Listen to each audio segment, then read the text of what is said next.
Hello बच्चों। आज हम पढ़ेंगे ली चैटले प्रिंसिपल। फर्स्ट ऑफ ऑल मैं इसकी डेफिनेशन पढ़ता हूँ, उसके बाद मैं आपको समझाऊंगा।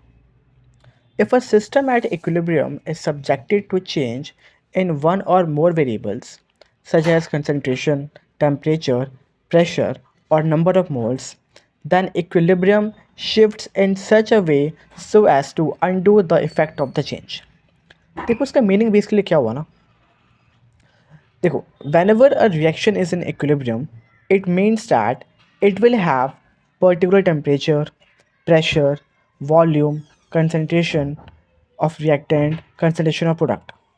But somehow, if you try to change any of the above physical quantities, then what? Then what will happen to the reaction? The reaction will always try to balance the change. That means it will undo the effect. Undo the effect means like it will try to reduce the effect. It will try to reduce the change. It will tries to minimize the effect. Okay, अब इसको थोड़ा सा examples के साथ हम करते हैं basically, फिर आपको सब कुछ समझ आ जाएगा। देखो, सपोज पहले हम करते हैं effect of concentration on reactant and product. मेरे पास एक रिएक्शन है, ठीक है, N2+3H2 गिव्स अमोनिया। अगर केस वन क्या है, if the concentration of reactant that is N2 is increased.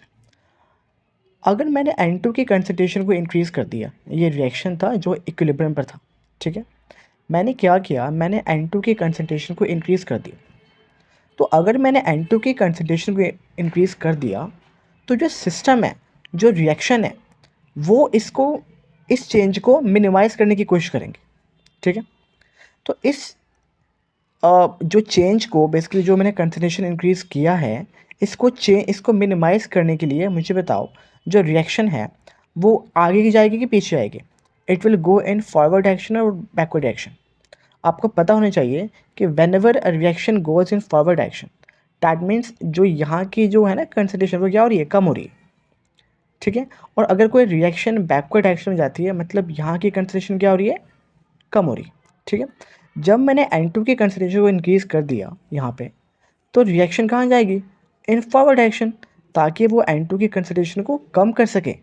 Basically जो भी आप कर रहे हो ना, उसका हमेशा उल्टा क्या करेगा, रिएक्शन। अब एक से सिस्टम, आपने N2 की कंसंट्रेशन को इंक्रीज़ कर दिया, दैट मीन्स जो रिएक्शन है it will go in the forward direction to decrease the concentration of N2।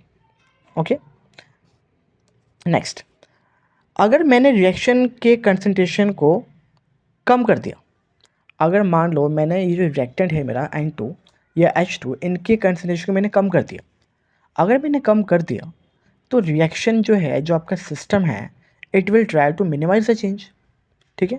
मतलब उसको रिएक्टेंट के कंसंट्रेशन को एक तरह से बढ़ाना पड़ेगा। अगर हमने कम किया है तो उसको इंक्रीज करना पड़ेगा। That means the reaction will go in backward direction, क्योंकि बैकवर्ड डायरेक्शन जब जाती है रिएक्शन, मतलब वहाँ पे जो रिएक्टेंट की कंसंट्रेशन बढ़ रही है कि नहीं, राइट।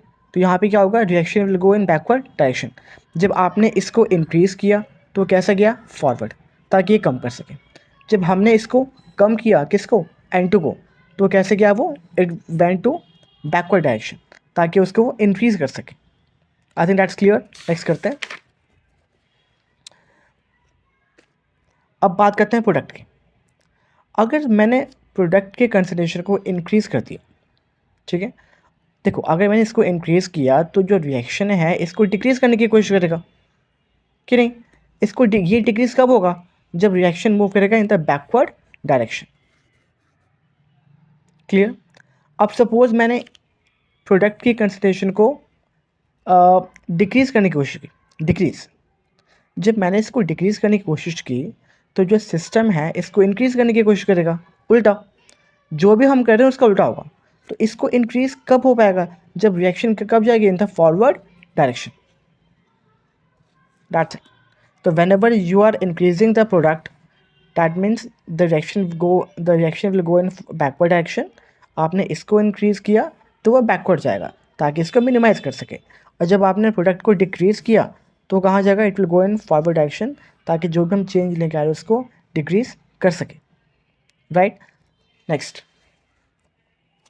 नेक्स्ट हम करते हैं टेम्परेचर। देखो, टेम्परेचर की जब भी बात करते हैं तो उसमें एक एंडोथर्मिक एंड एक्सोथर्मिक रिएक्शंस होती है, ठीक है। रिएक्शन कैन बी एंडोथर्मिक और एक्सोथर्मिक। मीनिंग ऑफ एंडोथर्मिक क्या होता है? हीट रिक्वायर्ड, ओके, ऐसी रिएक्शन जिसमें हीट रिक्वायर्ड हो, ओके। एंड एक्सोथर्म क्या होता है? इसमें हीट रिलीज होती है, ठीक है। तो whenever heat is required, that time the heat act as a reactant. और जब हीट क्या हो रही है? Release, that time heat act as a product, ठीक है। देखो, तो जब भी हम टेम्परेचर की बात करते हैं, first you should know whether the given reaction is exothermic और एंडोथर्मिक, राइट। सपोज ये मैंने कोई रिएक्शन ली है, इसमें ये क्या है? हीट रिलीज हो रही है। Whenever heat is released it act as a product, and whenever heat is required it always act as a reactant. आपने ये बात ध्यान रखनी। तो ये भी एक्सोथर्मिक रिएक्शन है। अगर मैं टेम्परेचर को इंक्रीज़ करता हूँ, टेम्परेचर इंक्रीज मतलब क्या हुआ? मैं हीट को इंक्रीज़ कर रहा हूँ, हीट को क्या कर रहा हूँ? इंक्रीज़ कर रहा हूँ। एंड यहाँ पर जो हीट है it is acting as a product. So basically मैं प्रोडक्ट को क्या कर रहा हूँ? इंक्रीज़ कर रहा हूँ। तो अगर मैं प्रोडक्ट को इंक्रीज़ कर रहा हूँ तो जो सिस्टम है, जो रिएक्शन है, वो प्रोडक्ट को डिक्रीज़ करने की कोशिश करेगी। डिक्रीज़ करने की कोशिश का मतलब क्या? It will try to go in a backward direction, ताकि ये जो मेरा हीट है, जो मेरा प्रोडक्ट है, वो क्या हो जाए? कम हो जाए। टेम्परेचर इंक्रीजेज मीन्स हीट क्या हो रहा है? इंक्रीज़ हो रहा है। हीट इंक्रीज मीन्स यहाँ पे हीट कहाँ पर है? प्रोडक्ट के साइड है। दैट मीन्स प्रोडक्ट क्या हो रहा है? इंक्रीज़ हो रहा है। Reaction will go in the backward direction, simple. अब इसका उल्टा कर देंगे। अगर मैंने इसी रिएक्शन में